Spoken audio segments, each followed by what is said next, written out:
Disclaimer, video selanjutnya mengandung jedak-jeduk,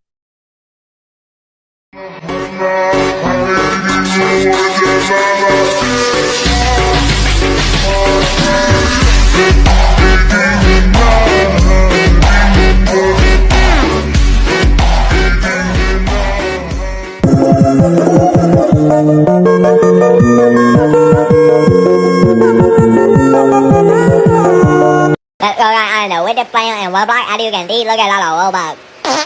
Let's go eat.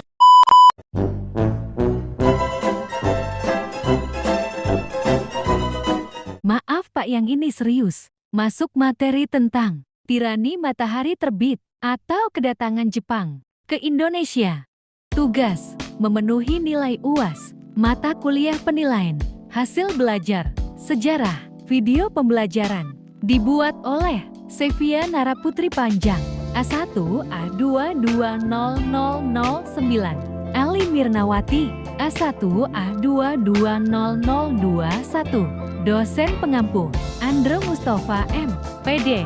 Yuk langsung kita bahas ya, dan simak video selanjutnya. Kita bahas latar belakang Jepang ke Indonesia ya teman-teman. Sejak pengeboman Pearl Harbor oleh Angkatan Udara Jepang pada tanggal 8 Desember tahun 1941, serangan terus dilancarkan ke Angkatan Laut Amerika Serikat di Pasifik. Video di atas menjelaskan latar belakang datangnya Jepang ke Indonesia, yaitu pengeboman Pearl Harbor. Jepang datang ke Indonesia untuk mendapatkan cadangan logistik seperti minyak tanah, aluminium, dan timah untuk persediaan perang.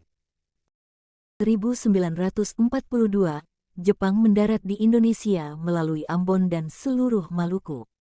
Meskipun pasukan KNIL, Koninklijk Nederlands Indisch Leger, dan pasukan Australia berusaha menghalangi, tapi kekuatan Jepang tidak dapat dibendung. Tanggal 5 Maret tahun 1942 Batavia jatuh ke tangan Jepang. Tentara Jepang terus bergerak ke selatan dan menguasai kota Buitenzorg Bogor. Dengan mudah kota-kota di Jawa yang lain juga jatuh ke tangan Jepang. Akhirnya pada tanggal 8 Maret tahun 1942 Jenderal Terpoorten atas nama Komandan Pasukan Belanda, Sekutu menandatangani penyerahan tidak bersyarat kepada Jepang yang diwakili Jenderal Imamura. Penandatanganan ini dilaksanakan di Kalijati, Subang. Bu, bagaimana respon bangsa Indonesia saat Jepang datang ke Indonesia? Kedatangan Jepang di Indonesia disambut dengan senang hati oleh rakyat Indonesia. Jepang dieluk-elukan sebagai saudara tua yang dipandang dapat membebaskan dari kekuasaan Belanda. Di mana-mana terdengar ucapan, "Banzai Banzai", yang artinya selamat datang. Sementara itu, pihak tentara Jepang terus melakukan propaganda untuk terus menggerakkan dukungan rakyat Indonesia. Setiap kali Radio Tokyo memperdengarkan lagu Indonesia Raya di samping lagu Kimigayo, tentara Jepang juga mempropagandakan bahwa kedatangannya ke Indonesia untuk membebaskan rakyat dari cengkeraman penjajahan bangsa Barat.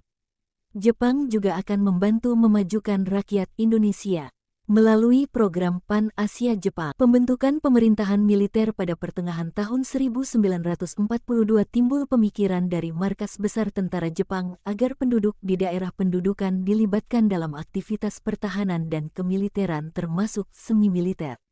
Oleh karena itu, pemerintah Jepang di Indonesia kemudian membentuk pemerintahan militer. Di seluruh kepulauan Indonesia bekas Hindia Belanda itu wilayahnya dibagi menjadi 3 wilayah pemerintahan militer. A. Pemerintahan Militer Angkatan Darat, yaitu Tentara ke-25, Tomi Sudan, untuk Sumatera. Pusatnya di Bukit Tinggi. Pemerintahan Militer Angkatan Darat, yaitu Tentara ke-16, Asamu Sudan, untuk Jawa dan Madura. Pusatnya di Jakarta. Kekuatan pemerintah militer ini kemudian ditambah dengan Angkatan Laut, Daini Nanken Kantai. Pemerintahan militer Angkatan Laut, yaitu Armada Selatan Kedua untuk daerah Kalimantan, Sulawesi, dan Maluku. Pusatnya di Makassar. Gunshirekan, Panglima Tentara, yang kemudian disebut dengan Seiko Shikikan, Panglima Tertinggi, sebagai pucuk pimpinan. Gunseikan, Kepala Pemerintahan Militer, yang dirangkap oleh Kepala Staf. Gun Seibu, koordinator pemerintahan dengan tugas memulihkan ketertiban dan keamanan atau semacam gubernur. Organisasi pertama yaitu Pusat Tenaga Rakyat dengan tujuan membangun dan menghidupkan kembali segala sesuatu yang telah dihancurkan oleh Belanda, bertugas untuk memusatkan segala potensi masyarakat Indonesia guna membantu perang. Yang kedua, Miai dan Masyumi. Tugas dan tujuan Miai waktu itu adalah menempatkan umat Islam pada kedudukan yang layak dalam masyarakat Indonesia, mengharmoniskan Islam dengan tuntutan perkembangan zaman. Ikut membantu Jepang dalam Perang Asia Timur. Selanjutnya, Jawa Hokokai atau Himpunan Kebaktian Jawa Rakyat diharapkan memberikan dharma baktinya terhadap pemerintah demi kemenangan perang. Kebaktian yang dimaksud memuat 3 hal: 1. Mengorbankan diri, 2. Mempertebal persaudaraan, 3. Melaksanakan suatu tindakan. Jawa Hokokai juga mempunyai anggota istimewa, seperti Fujinkai, organisasi wanita, dan Keimin Bunkas Shidosho, pusat kebudayaan. Pengerahan tenaga pemuda BPAR, Barisan Pemuda Asia Raya, wadah ini digunakan untuk menanamkan semangat Jepang. BPAR diadakan dari tingkat pusat di Jakarta. Kemudian di daerah dibentuk Komite Penginsafan Pemuda terdiri atas unsur kepanduan. Barisan Pemuda Asia Raya tingkat pusat diresmikan pada tanggal 11 Juni tahun 1942 dengan pimpinan Dr. Slamet Sudibyo dan S.A. Saleh. Selain BPAR, Jepang juga membentuk wadah latihan yang disebut San-a Seinen Kutensou di bawah gerakan 3A. Di dalam San-a Seinen Kurensou latihan diadakan selama 1,5 bulan. Latihan-latihannya bersifat khusus, yakni ditujukan kepada para pemuda yang sudah pernah aktif di dalam organisasi-organisasi, misalnya kepanduan.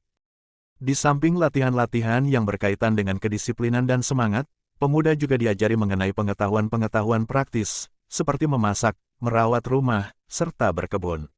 Selain itu, pemuda juga diajari bahasa Jepang.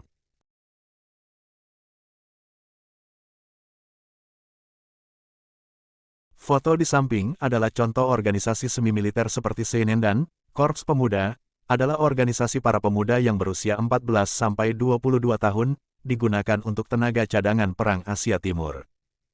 Selanjutnya ada Keibodan, merupakan organisasi semi-militer yang anggotanya para pemuda yang berusia antara 25 sampai 35 tahun.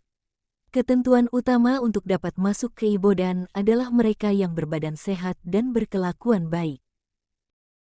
Pada bulan Agustus tahun 1943 juga dibentuk Fujinkai, perkumpulan wanita. Anggotanya minimal harus berusia 15 tahun. Fujinkai bertugas di garis belakang untuk meningkatkan kesejahteraan dan kesehatan masyarakat melalui kegiatan pendidikan dan kursus-kursus.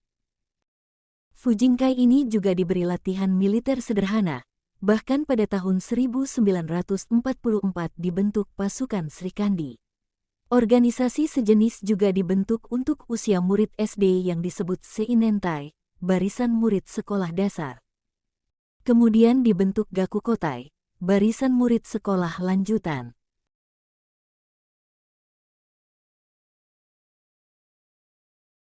Organisasi yang pertama yaitu Heiho, pasukan pembantu, adalah prajurit Indonesia yang langsung ditempatkan di dalam organisasi militer Jepang, baik Angkatan Darat maupun Angkatan Laut. Tujuan pembentukan adalah membantu tentara Jepang.